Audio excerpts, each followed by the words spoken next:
The Pixel 9 Pro Fold is a strong follow-up to Google's first foldable phone with a huge 8-inch display, slim design, and longer battery life. But the weaker software and camera improvements make it a tough sell at $1799 US, especially when compared to rival devices like the OnePlus Open. Just when I thought we couldn't get any bigger screens in foldables, the Pixel 9 Pro Fold does exactly that by exceeding the screens found in rivals like the Z Fold 6 and OnePlus Open with the 8-inch 2076 by 2152 Super Actual display that serves as its main panel. The OLED-based screen looks stunning, crisp, and detailed like it should for its price. I much prefer its size this time around thanks mainly to how the Pixel 9 Pro Fold's outer 6.3-inch actual display sports a 20:9 aspect ratio, which makes the inner screen more square when unfolded. Due to this, apps fits better when they are running side by side on the inner screen. But what's most compelling about the new display is that it leaps and bounds brighter than its predecessors. In our benchmark testing, the 8-inch Super Actual display hits a peak brightness of 2319 nits, more than double the Pixel Fold's brightness, which is an impressive amount. Sure, it doesn't quite reach Google's claim of 2700 nits, but it's close. As a result, I am able to see the screen much more easily on a sunny day than any other notebook-style foldable out there. Honestly, it's a visual treat to the eyes whenever I play a 4K HDR clip on YouTube because it's accompanied by rich colors and wide viewing angles. There is simply no other foldable with a brighter screen than the Pixel 9 Pro Fold, and for that I need to give Google credit here because it's very rare that our testing gets close to a phone maker's rating. For a foldable phone, Google doesn't skimp out on the cameras with the Pixel 9 Pro Fold. On paper, the specs seem all too familiar: a 48MP main camera, 10.5MP ultra-wide, 10.8MP telephoto with 5x optical zoom, and a 10MP selfie shooter. However, there are some minor differences related to their aperture and field of views that benefits the Pixel 9 Pro Fold. In addition to a robust camera system, I really enjoy the Pixel Camera app because of the shooting modes it offers. New this year is the introduction of the Mode You Look feature, which displays these animated cartoons on the cover screen to attract the attention of kids and keep them looking at the camera long enough to get a decent shot. I tried it on my young nieces and nephew with great effect. Other camera features new this year include a revamped panorama mode and the Add Me feature that uses augmented reality and AI that allows the photographer taking the photo to be part of the photo later on. I have tested this as well, and the guidance it tells me with the help of AR ensures the photos framed perfectly. Here are some camera samples of Google Pixel 9 Pro Fold.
Last year's Pixel Fold was in a predicament because it launched before the Pixel 8 lineup, which kept it stuck with an older Tensor G2 processor. This time though, the Pixel 9 Pro Fold is powered by the new Tensor G4 chip and paired with 16GB of RAM.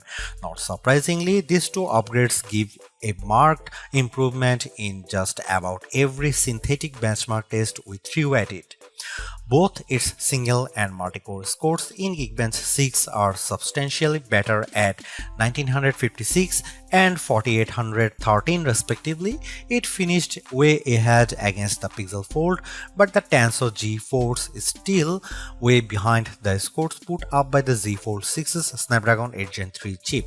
But I think most people wouldn't realize that with all the superficial stuff like navigating around the interface and juggling a few apps at once, since it still delivers the same instant responses and fluid actions that I love seeing in high-end phones. When it comes to graphics processing, the Pixel 9 Pro Fold is still nowhere as smooth as the Galaxy Z Fold 6 with 3D Mark's Wildlife Unlimited test. The 55.72 FPS rate it averages in the test pales in comparisons to the smoother 112 FPS rate of the Z Fold 6, while also coming up short to the OnePlus Open's average of 84.8 FPS. Luckily for me, the games I play religiously, I don't see any major hitches on the gameplay in Age of Origins, even when there is an intense action happening on screen. Google's silicon has yet to eclipse what Qualcomm and Apple has shown us, but I am not bummed by this because quite frankly the Pixel 9 Pro Fold feels and performs like a champ with the things I do on the daily. Side by side apps multitasking is no problem here, as I am able to effortlessly watch a YouTube clip while scrolling through Instagram or jotting down an email reply in Gmail while playing Age of Origins on the other. Seriously, this is exactly what the original Google Fold should have been from the start, because the Pixel 9 Pro Fold is much more polished in every way.